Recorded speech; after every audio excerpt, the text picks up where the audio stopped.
The Legend of the Bleeding Heart by Annie Fellows Johnston. In days of old, when all things in the wood had speech, there lived within its depths a lone flax spinner. She was a bent old creature, and ill to look upon, but all the tongues of all the forest leaves were ever kept a-wagging with the story of her kindly deeds. And even to this day they sometimes whisper low among themselves, because they fain would hold in mind so sweet a tale, the story of her kindness to the little orphan Olga. 'Twas no slight task the old flax spinner took upon herself the day she brought the helpless child to share the shelter of her thatch. The oak outside her door held up his arms in solemn protest. "Thou dost but waste thyself," he said. "Thy benefits will be forgot, thy labours unrequited, for youth is ever but another title for ingratitude." "Nay, friend," the old flax spinner said, "my little Olga will not be ungrateful and forgetful." All hedged about with loving care, the orphan grew to gracious maidenhood, and felt no lack of father, mother, brother, or sister. In every way the old flax spinner took their places, but many were the sacrifices that she made to keep her fed and warmly clad, and every time she went without herself, that Olga might receive a greater share, Wiseacre Oak looked down and frowned and shook his head. Then would the old dame hasten to her inner room, and there she pricked herself with her spindle until a great red drop of her heart's blood fell into her trembling hand. With witchery of words she blew upon it and rolled it in her palm, and muttering, turned and turned and turned it. And as the spell was laid upon it, it shriveled into a tiny round ball, like a seed, and she strung it on a thread where were many others like it, saying, "By this she will remember. She will not be ungrateful and forgetful."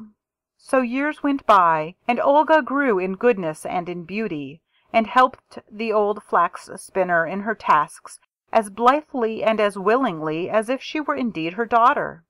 Every morning she brought water from the spring, gathered the wild fruits of the woods, and spread the linen on the grass to bleach. At such times would the bent old foster mother hold herself erect, and call up to the oak, "Dost see? Thou wast wrong. Youth is not another title for ingratitude." "Thou hast not lived as long as I," would be the only answer. One day, as Olga was wandering by the spring, searching for watercresses, the young prince of the castle rode by on his prancing charger. A snow-white plume waved in his hat, and a shining silver bugle hung from his shoulder, for he had been following the chase. He was thirsty and tired, and asked for a drink, but there was no cup for which to dip the water from the spring.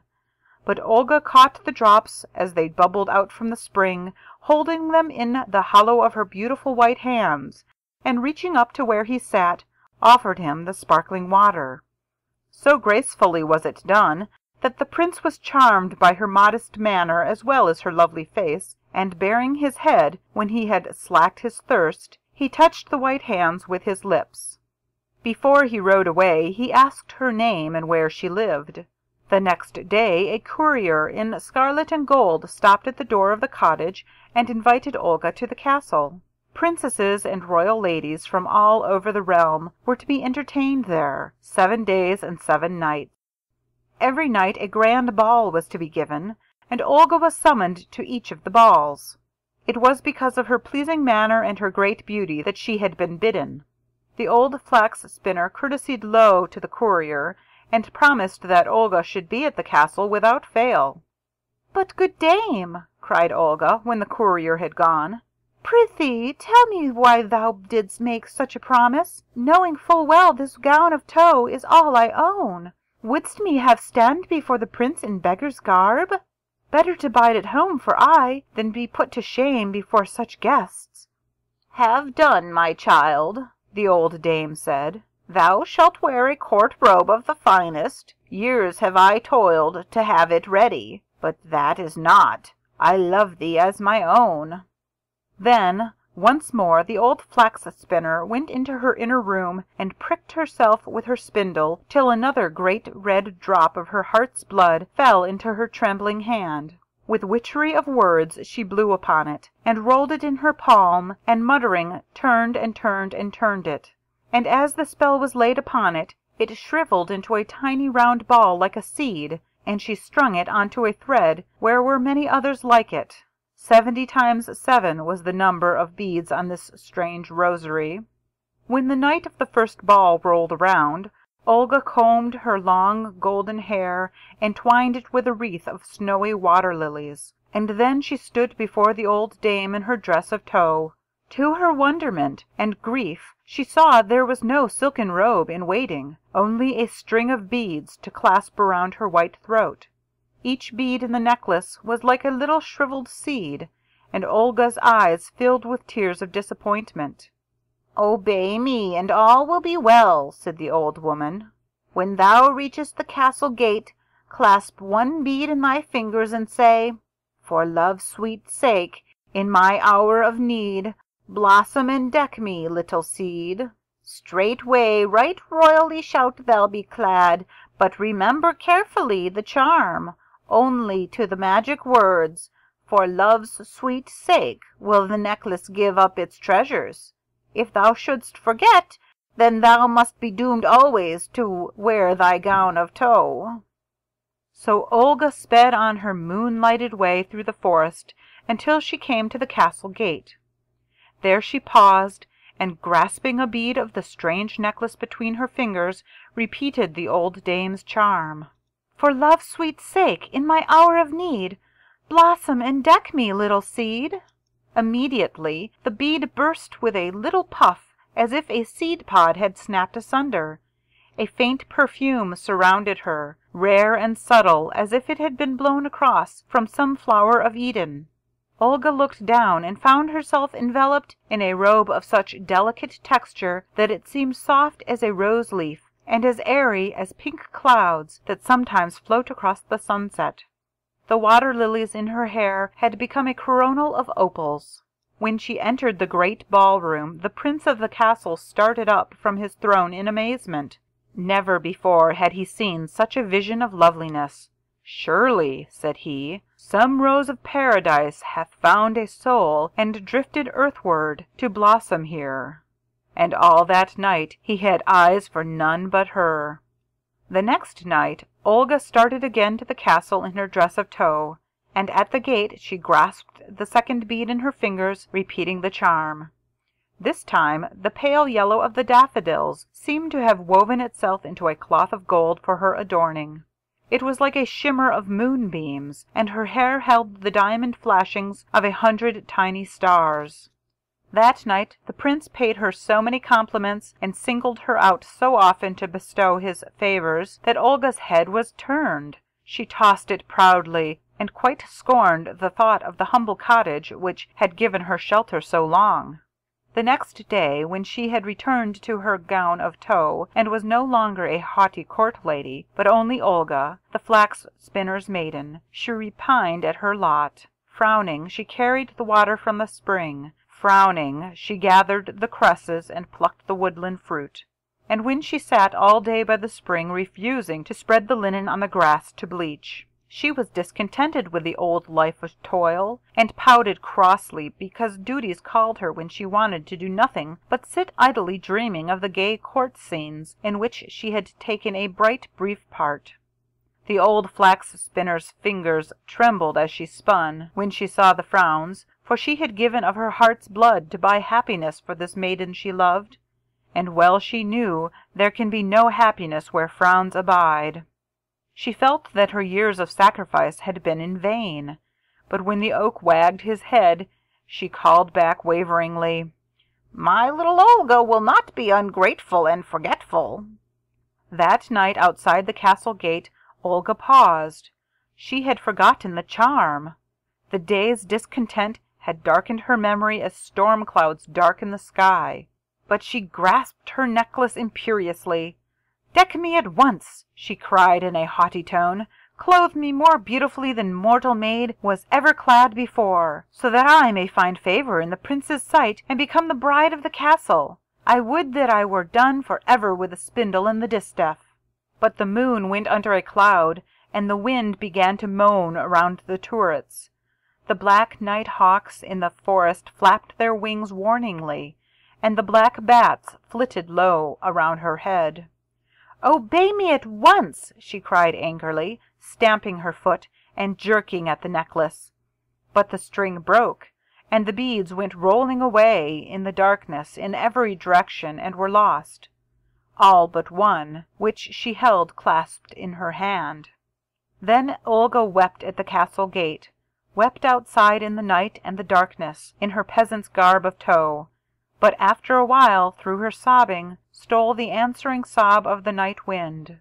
"Hush," it seemed to say. "Shh. Never a heart can come to harm, if the lips but speak the old dame's charm." The voice of the night wind sounded so much like the voice of the old flax spinner that Olga was startled and looked around wonderingly. Then suddenly she seemed to see the thatched cottage and the bent form of the lonely old woman at the wheel. All the years in which the good dame had befriended her seemed to rise up in a row, and out of each one called 1,000 kindnesses as with one voice. "How canst thou forget us, Olga? We were done for love's sweet sake, and that alone." Then was Olga sorry and ashamed that she had been so proud and forgetful, and she wept again. The tears seemed to clear her vision, for now she saw plainly that through no power of her own could she wrest strange favors from fortune. Only the power of the old charm could make them hers. She remembered it then, and holding fast the one bead in her hand, she repeated humbly, "For love's sweet sake, in my hour of need, blossom and deck me, little seed." Lo, as the words left her lips, the moon shone out from behind the clouds above the dark forest. There was a fragrance of lilies all about, and a gossamer gown floated around her, whiter than the whiteness of the fairest lily.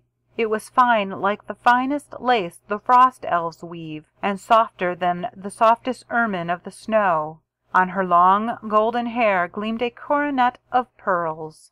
So beautiful, so dazzling was she as she entered the castle door, that the prince came down to meet her, and kneeling, kissed her hand and claimed her as his bride. Then came the bishop in his mitre, and led her to the throne, and before them all the flax spinner's maiden was married to the prince, and became the Princess Olga. Then, until the 7 days and 7 nights were done, the revels lasted in the castle. And in the merriment the old flax spinner was again forgotten. Her kindness of the past, her loneliness in the present, had no part in the thoughts of the Princess Olga. All night the old oak, tapping on the thatch, called down, "Thou'rt forgotten, thou'rt forgotten." But the beads that had rolled away in the darkness buried themselves in the earth and took root, and sprang up as the old woman knew they would do. There at the castle gate they bloomed, a strange, strange flower, for on every stem hung a row of little bleeding hearts. One day the Princess Olga, seeing them from her window, went down to them in wonderment. "What do you hear?" she cried, for in her forest life she'd learned all speech of bird and beast and plant. "We bloom for love's sweet sake," they answered. "We have sprung from the old flax spinner's gift, the necklace thou didst break and scatter. From her heart's best blood she gave it, and her heart still bleeds to think she is forgotten." Then they began to tell the story of the old dame's sacrifices, all the 70 times 7 that she had made for the sake of the maiden, and Olga grieved, as she listened, that she could have been so ungrateful. Then she brought the prince to hear the story of the strange, strange flowers, And when he had heard, together they went to the lowly cottage and fetched the old flax spinner to the castle, there to live out all her days in ease and contentment. "See now," she whispered to the oak at parting, but sturdily he held his ground, persisting, "Thou wouldst have been forgotten, save for that miracle of bloom." And still the flower we call Bleeding Heart blooms on by cottage walls and castle gardens, to waken all the world to grateful memories, and ever it doth bring to mind the lonely hearts that bleed because they are forgotten, and all they sacrificed for love's sweet sake to give us happiness. End of The Legend of the Bleeding Heart by Annie Fellows Johnston.